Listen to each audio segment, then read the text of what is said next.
Hello, എല്ലാവർക്കും പുതിയൊരു വീഡിയോയിലേക്ക് സ്വാഗതം. എന്തൊക്കെയുണ്ട് വിശേഷം? എല്ലാവരും സുഖമായിട്ടിരിക്കുകയല്ലേ? ഞങ്ങളിവിടെ സുഖമായിട്ടിരിക്കുന്നത് കേട്ടോ. ഞാനൊരു ഉറക്കമൊക്കെ കഴിഞ്ഞ് എഴുന്നേറ്റതാണ്. അപ്പം അതില്ലാതെ കുറച്ച് നാൾ കൂടി ഇന്ന് ശരിക്കൊന്ന് ഉറങ്ങി. ഞാൻ പകലങ്ങനെ കിടന്ന് ഉറങ്ങാറില്ലായിരുന്നു. പക്ഷെ ഇന്ന് എന്തോ അവിടെ ഇരുന്നപ്പോൾ എനിക്ക് ഉറക്കം വന്നു. എന്നിട്ട് ഞാൻ കിടന്നങ്ങ് ഉറങ്ങിപ്പോയി നല്ലതുപോലെ. പിന്നെ എഴുന്നേറ്റ് മുഖമൊക്കെ കഴുകിയതാണേ. മുഖമൊക്കെ കഴുകി ഒരു പൊട്ടൊക്കെ വെച്ചതാണ്. പക്ഷെ മുഖം കഴുകിയതിൻ്റെ അടയാളമാണ് ഈ ഉടുപ്പിലെല്ലാം കാണുന്നത്. സൗണ്ട്, വണ്ടി പോകുന്ന സൗണ്ട്. ഒപ്പം സമയം ഒരു 5:30 കഴിഞ്ഞേ. അപ്പം ഞാൻ ഓർത്തു ചായക്കൊന്നും ഉണ്ടാക്കിയില്ലായിരുന്നു. വണ്ടി പോയതാ. ചായക്കൊന്നും ഉണ്ടാക്കിയില്ലായിരുന്നു. ചായ ഞാനിപ്പോഴല്ലേ എഴുന്നേറ്റേ. അപ്പോൾ ചായ അങ്ങനെ കുടിക്കാറില്ല. എന്നാലും ചായ അങ്ങനെ കുടിക്കാറില്ല, സ്ഥിരം കുടിക്കാറില്ല. തോന്നിയാൽ കുടിക്കും, അത്രേ ഉള്ളൂ. അങ്ങനെ ചായ അധികം കുടിക്കണ്ട എന്നാണ് ഇത്. പക്ഷേ ചില ദിവസങ്ങളിൽ കുടിക്കാൻ തോന്നും, അപ്പോൾ കുടിക്കും. എന്നാലും എന്തെങ്കിലും കഴിക്കാനായിട്ടുണ്ടാക്കും, കാരണം പിള്ളേർക്ക് കഴിക്കണമല്ലോ. പിന്നെ ഞാൻ ഓർത്ത് ഇന്ന് എന്തോ ഉണ്ടാക്കുമെന്ന് ഇങ്ങനെ ആലോചിച്ചിരുന്നപ്പം ഞാൻ ഓർത്ത് വേണമെങ്കിൽ വെറുതെ ആണെങ്കിലും കഴിക്കാം, അപ്പം ചോറിൻ്റെ കൂടെ വേണമെങ്കിൽ അങ്ങനെയും കഴിക്കാം. അപ്പം അങ്ങനെ ഒരു ഐറ്റം ഉണ്ടാക്കാമെന്ന് വിചാരിച്ചേ. അപ്പം നിങ്ങളെ കൂടെ കാണിക്കാമെന്ന് വിചാരിച്ചേ. അപ്പം നമുക്ക് ഉണ്ടാക്കിയാലോ. അപ്പം ഞാനിന്ന് ഉണ്ടാക്കാമെന്ന് വിചാരിച്ച ഐറ്റം ഇതാണ്. കുറച്ച് ദിവസമായി ഞാൻ ഇത് സിറ്റിയിൽ പോയപ്പോൾ കണ്ടപ്പോൾ മേടിച്ചതാണ്. അമ്മയൊക്കെ വന്നിട്ടുണ്ടായിരുന്നു. ആ സമയത്ത് ഞാൻ അമ്മയെ കൊണ്ട് മേടിപ്പിച്ചതാണ്. പക്ഷേ ഇത് എനിക്ക് തോന്നുന്നു അവർ വെള്ളത്തിലിട്ട് കുതിർത്തിട്ട് വെച്ചിരുന്നതാണെന്ന് തോന്നുന്നു. ഉപ്പൊക്കെ ഉണ്ട്. അപ്പം ഞാൻ അന്നിങ്ങനെ കുറച്ചെടുത്ത് കഴിച്ച് നോക്കിയിട്ട് ഞാൻ പിന്നെ അതെടുത്ത് ഇങ്ങനെ കഴുകി വാരി ഇങ്ങനെ ഫ്രിഡ്ജിൽ വെച്ചിരിക്കുമായിരുന്നു. അപ്പോൾ ഞാൻ ഓർത്ത് ഇന്ന് ഇതുകൊണ്ടൊരു ഐറ്റം ഉണ്ടാക്കാമെന്ന് വിചാരിച്ചു.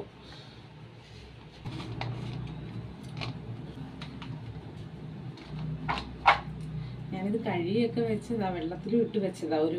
ഒരു 2-3 മണിക്കൂർ ഞാൻ വെള്ളത്തിലും ഒക്കെ ഇട്ട് വെച്ചതാണ്. കഴുകിയതായിരുന്നാലും ഒന്നുകൂടെ കഴുകിയെടുത്ത് കുക്കറിലിട്ട് വേവിക്കാവേ.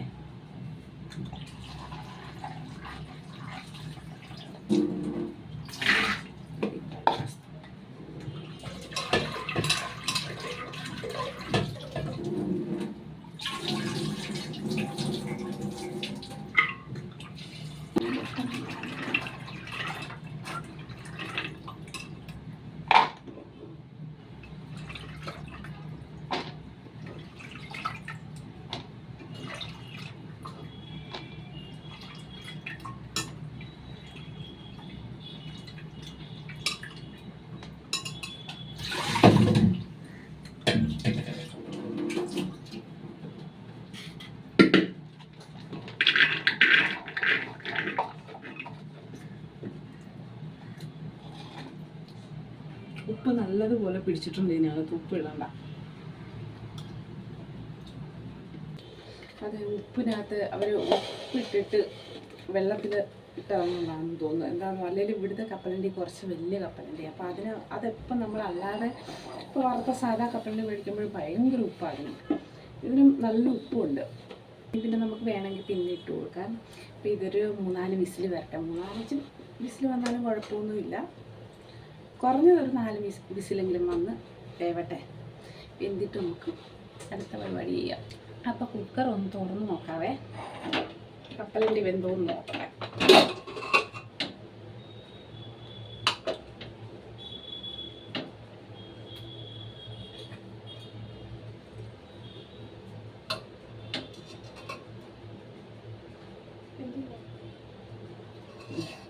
വെന്ത്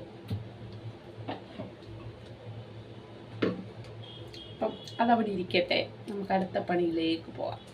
അപ്പോൾ ഇനി നമുക്ക് അടുത്ത പണിയിലോട്ട് പോകാവേ. അപ്പോഴത്തേക്ക് ഞാൻ തീ കത്തിച്ച് ഒരു പാൻ അടുപ്പത്ത് വെച്ച് കൊടുക്കാവേ. നമുക്ക് അടുപ്പത്ത് വെച്ച് പാനൊന്ന് ചൂടാകുമ്പോഴത്തേക്ക് നമുക്ക് കുറച്ച് എണ്ണ ഒഴിച്ച് കൊടുക്കാം. അപ്പം ഞാൻ ഈ വീഡിയോ എടുത്ത് വെച്ചിട്ട് കുറച്ച് ദിവസമായി കേട്ടോ. കുറച്ച് ദിവസമായി. പക്ഷേ വീഡിയോ ഇട്ടിട്ടും ഇപ്പോൾ ഒത്തിരി നാളായി. എനിക്ക് തോന്നുന്നൊരു 3-4 ദിവസമായെന്ന് തോന്നുന്നു. ഒന്നിനും ഒരു മൂഡില്ലെന്നും പിന്നെ കുറച്ച് ജോലി തിരക്കും അങ്ങനെയൊക്കെ ആയതുകൊണ്ട് കുറച്ച് തിരക്കായിപ്പോയി. ജോലി തിരക്കെന്ന് പറയുമ്പോൾ ഞാൻ പുറത്ത് ജോലിക്ക് പോകുന്നതെന്നല്ല, വീട്ടിൽ കുറച്ച് തിരക്കൊക്കെ ആയിപ്പോയത് കാരണം വീഡിയോ ഒന്നും ഇടാൻ പറ്റിയതേ ഇല്ല. അപ്പം ഇത് വീഡിയോ എടുത്ത് വെച്ചിട്ട് കുറച്ച് ദിവസമായി. അപ്പം ഞാൻ കടുക് ഇട്ട് കൊടുത്തേ. എണ്ണ ചൂടാകുമ്പോഴത്തേക്ക് കടുക് ഇട്ട് കൊടുത്താൽ നമുക്ക് അപ്പോഴത്തേക്ക് കുറച്ച് തേങ്ങയും കൂടെ തിരുമ്മി എടുക്കാവേ. ഇതിനകത്തോട്ട് ഇട്ട് കൊടുക്കും. ഒത്തിരി ഒന്നും വേണ്ട, ഒരു കുറച്ച് മതി. അപ്പം ഞാൻ അതിനായിട്ട് തേങ്ങയൊക്കെ തിരുമ്മിയെടുത്തു. അപ്പം നേരത്തെ തന്നെ ഒരു സവോള, ഒരു മീഡിയം സൈസ് സവോള അരിഞ്ഞ് ഞാൻ വെച്ചിരുന്നേ. അപ്പോൾ ആ സവോളയും കൂടെ നമുക്ക് ഇട്ട് കൊടുക്കാം. ഇട്ട് കൊടുത്ത് നല്ലപോലെ ഇളക്കാം. കുറച്ച് കറിവേപ്പിലയും കൂടി ഇട്ട് കൊടുത്തേ. കറിവേപ്പിലയും പിന്നെ അതിന് ശേഷം ഉള്ളി ഒന്ന് പെട്ടെന്ന് വാടി കിട്ടാനായിട്ട് കുറച്ച് ഉപ്പുകൂടി ഇട്ട് കൊടുക്കാം.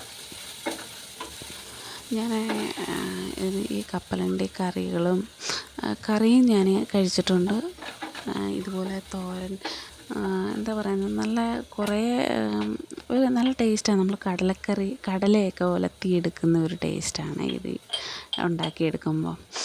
അപ്പം ഞാൻ അങ്ങനെ ഉണ്ടാക്കാമെന്നാണ് വിചാരിച്ചത്. കുറച്ച് ഉപ്പൊക്കെ ഇട്ട് കൊടുത്ത് അതിനൊന്ന് വാടി വരട്ടെ. എന്നിട്ട് നമുക്ക് 2 അല്ലി വെളുത്തുള്ളിയും കൂടെ അതിനകത്തോട്ടൊന്ന് ചതച്ചിട്ട് കൊടുക്കാവേ. ഞാൻ പിടികളൊന്നും ഒന്നുമില്ല, ഇടിക്കുന്ന ആ കല്ലൊന്നും എടുത്തില്ല. ഞാൻ തടിയുടെ ആ സംഭവം തന്നെ വെച്ച് ഒരു കവറിൻ്റെ മണ്ടയിലോട്ട് 2 വെളുത്തുള്ളി വെച്ച് ഒന്ന് ഇടിച്ച് അതിനകത്തോട്ടൊന്ന് ഇട്ട് കൊടുത്തൊന്ന് ഇളക്കി എടുക്കാവേ. ഇളക്കി അതൊക്കെ ഒന്ന് വാടി വരുമ്പോഴത്തേക്ക് നമുക്ക് മസാലകളൊക്കെ ഇട്ട് കൊടുക്കാം. അവിടെ തന്നെ തേങ്ങയും സംഭവങ്ങളും എല്ലാം ഞാൻ തൂത്ത് താഴെ തന്നെ ഇടുന്നുണ്ട്. കാരണം എന്നിട്ട് നമുക്ക് തൂത്ത് വാരിക്കളയാവല്ലോ പിന്നീട്. പിന്നെന്താ, നല്ലപോലെ വഴണ്ട് വരട്ടെ. നല്ലതുപോലെ അതിൻ്റെ ഉള്ളിയൊക്കെ ഒന്ന് വാടി നല്ല രീതിയിലായിട്ട് ഇട്ട് കൊടുക്കാമെന്ന് വിചാരിച്ചു. അപ്പോൾ നാട്ടിലൊക്കെ തകൃതിയായിട്ട് മഴയൊക്കെ നടക്കുകയാണ്. ഇവിടെ ആദ്യത്തെ നല്ല ഇവിടെയും അതേപോലെ മഴയാണ്. ചില ദിവസം നല്ലപോലെ നിർത്താതെ 2 ദിവസമൊക്കെ അടുപ്പിച്ച് പെയ്യും. ചില ദിവസം നല്ല വെട്ടമൊക്കെ കാണും. അതേപോലത്തെ അവസ്ഥയായി ഇവിടെ നാട്ടിലത്തെ അതേപോലത്തെ അവസ്ഥ തന്നെ. അപ്പോൾ ഞാൻ ആദ്യം ഉള്ളിയൊക്കെ വാടി കിട്ടി കേട്ടോ. ഞാൻ ആദ്യം കുറച്ച് മുളക് പൊടി ഇട്ട് കൊടുത്തേ. മുളക് പൊടി ഞാൻ ഇട്ടത് ഇച്ചിരി കൂടിപ്പോയോ എന്ന് എനിക്കൊരു സംശയം. കളറുള്ള മുളക് പൊടി ആയതുകൊണ്ട് ഞാനങ്ങ് കുറച്ചേറെ ഇട്ടതുപോലെ എനിക്ക് തോന്നുന്നു. മുളക് പൊടി ഇട്ടതിന് ശേഷം കുറച്ച് മഞ്ഞൾപ്പൊടി ഇട്ട് കൊടുത്തു. പിന്നെ കുറച്ച് ഗരം മസാല പൊടിച്ച് വെക്കുമല്ലോ, നമ്മൾ വീട്ടിൽ തന്നെ പൊടിച്ച് വെക്കുന്ന ഗരം മസാല ഇട്ട് കൊടുത്തു. അതിന് ശേഷം കുറച്ച് കുരുമുളക് പൊടി ഇട്ട് കൊടുത്തു. ഇനി ഇച്ചിരി കായവും കൂടി ഇട്ട് കൊടുക്കാവേ. കായപ്പൊടിയും കൂടി ഇട്ട് കൊടുക്കാം. കായപ്പൊടിയും കൂടെ അതിൻ്റെ ആ കായപ്പൊടിയുടെ അതിൻ്റെ ആ ഫ്ലേവർ, ആ മണവും ഒക്കെ കിട്ടാൻ വേണ്ടിയാണ്. അപ്പോൾ അതൊക്കെ ഇട്ട് നല്ലതുപോലെ നമുക്ക് അതിൻ്റെയൊക്കെ പച്ചമണം മാറുന്നിടം വരെ ഒന്ന് ഇളക്കിയൊക്കെ കൊടുക്കാവേ. കണ്ടോ, ഇതേപോലെ വരുമ്പോൾ പക്ഷേ എനിക്ക് മുളക് പൊടി ഇച്ചിരി കൂടിപ്പോയി, സാരമില്ല. പിന്നെ നമുക്കതിനകത്തോട്ട് ഈ തേങ്ങയും കൂടി ഇട്ട് കൊടുക്കാം. തേങ്ങയും കൂടി ഇട്ട് കൊടുത്ത് എല്ലാം കൂടെ നല്ലതുപോലെ ഇളക്കി യോജിപ്പിച്ച് അതിന് ശേഷം നമ്മുടെ കപ്പലണ്ടിയും കൂടെ നമ്മൾ പുഴുങ്ങി വെച്ചിരിക്കുന്ന കപ്പലണ്ടിയും കൂടെ തട്ടിയിട്ട് ഇളക്കി മിക്സ് ചെയ്ത് നല്ലതുപോലെ അതും കൂടി ഇട്ട് കൊടുത്ത് ഇളക്കി യോജിപ്പിച്ചെടുത്ത് ഒരു മിനിറ്റ് ഒന്ന് അടച്ച് വെച്ചൊന്ന് അതിൻ്റെ അതെല്ലാം കൂടെ ഒന്ന് മിക്സായി ഒന്ന് പിടിച്ചിട്ട് എടുത്താൽ നല്ല ടേസ്റ്റായിരിക്കും. അത്രയേ ഉള്ളൂ പണി, എളുപ്പപ്പണിയാണേ. എൻ്റെ വീഡിയോ ഒക്കെ ഇഷ്ടപ്പെട്ടാൽ സപ്പോർട്ട് ചെയ്യാൻ മറക്കരുതേ. എല്ലാവരും ഇതൊന്ന് ട്രൈ ചെയ്ത് നോക്കണം, നല്ല സംഭവമാണ്.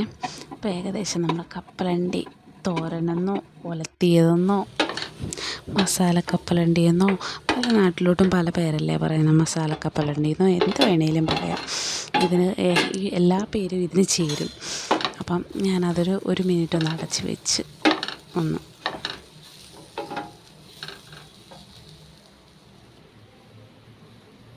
അങ്ങനെ നമ്മുടെ ഇതെന്താ പറയുക, മസാല കപ്പലണ്ടിയെന്നോ അല്ലേ കപ്പലണ്ടി തോരനെന്നോ എന്ത് വേണേലും പറയാം. ചോറിൻ്റെ കൂടോ കഞ്ഞിയുടെ കൂടോ വെറുതെ ആണെങ്കിലും കഴിക്കാവേ.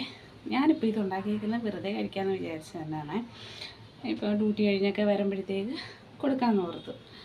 അങ്ങനെ നല്ല ടേസ്റ്റി ആയിട്ടൊരു സാധനമാണ് കപ്പലണ്ടി. അപ്പം എല്ലാവരും ഇങ്ങനെ ഒന്ന് ട്രൈ ചെയ്ത് നോക്കണേ, പൊളിയായിരിക്കും. അങ്ങനെ നമ്മുടെ കപ്പലണ്ടി ഐറ്റം കണ്ടല്ലോ. ചായയ്ക്കും കാപ്പിക്കും എല്ലാത്തിനും നല്ല.